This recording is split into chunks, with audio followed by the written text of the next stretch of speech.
All right, let's get into it. We're going to look at one of the shortest books in the Book of Mormon, but don't let its size fool you. It's actually super important for understanding how the entire record was put together. You can think of it like an editor's note, left for us by an ancient historian who is explaining a huge decision he made right in the middle of his project. Wow. I mean, right from the very first sentence, the stakes are just incredibly high. The author, a man named Mormon, isn't writing this from some comfortable library. He's writing at the literal end of his civilization, having watched it all fall apart. So this isn't just history. It's this final, almost desperate act to preserve something, anything, of his people. So who was this guy Mormon? Well, he was more than just a writer. He was a general, a leader, and in this context, an editor. He's been given the monumental task of taking centuries of his people's records and compiling them into one single story for his son, Moroni, hoping that it would somehow survive the total destruction happening all around them. And the main thing he's doing is what we call an abridgment. He's taking this massive, sprawling history and boiling it down to its most crucial parts. I mean, can you imagine trying to summarize 1,000 years of your country's history into just one book? That's the kind of project we're talking about here. So Mormon's plugging away, working through this history, king by king, war by war. But then, as he's digging through all these records, he finds something totally unexpected. It's a separate record he hadn't planned on, and finding it, well, it changes his whole approach to the project. Okay, so let's break down what he's juggling. His main source is what the book calls the large plates. This is the official, detailed history. It's got the kings, the politics, the wars, the whole shebang. But what he finds are the small plates, and this second record is totally different. It's shorter, it's way more personal, and it focuses almost completely on spiritual things, prophecies, visions, and the teachings of prophets. And this is why it hit him so hard. This wasn't just some interesting historical document to him, it was personal. Why? Because these smaller plates were packed with prophecies about the coming of Jesus Christ. Now, Mormon is living centuries after Christ came to the Americas, so he'd seen with his own eyes that many of these ancient prophecies had already come true. And that gave him this powerful conviction that the prophecies that hadn't happened yet, well, they must be true too. It's no surprise he called this record choice.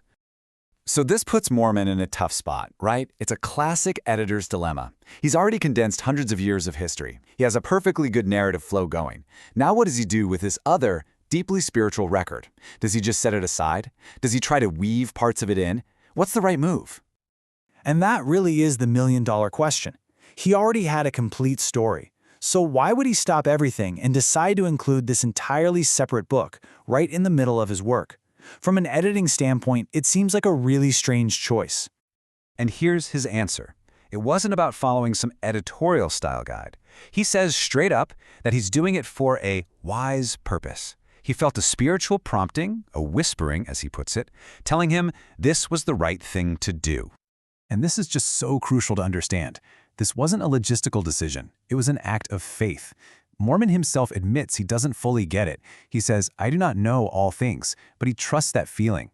Now, for many people who read this today, that wise purpose has a very specific meaning, because centuries later, when Joseph Smith was translating the book, the first 116 pages of the manuscript were lost. And guess what they covered? The exact history from the large plates that Mormon had abridged.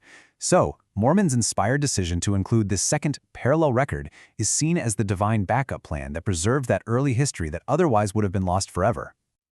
And these plates have their own incredible journey.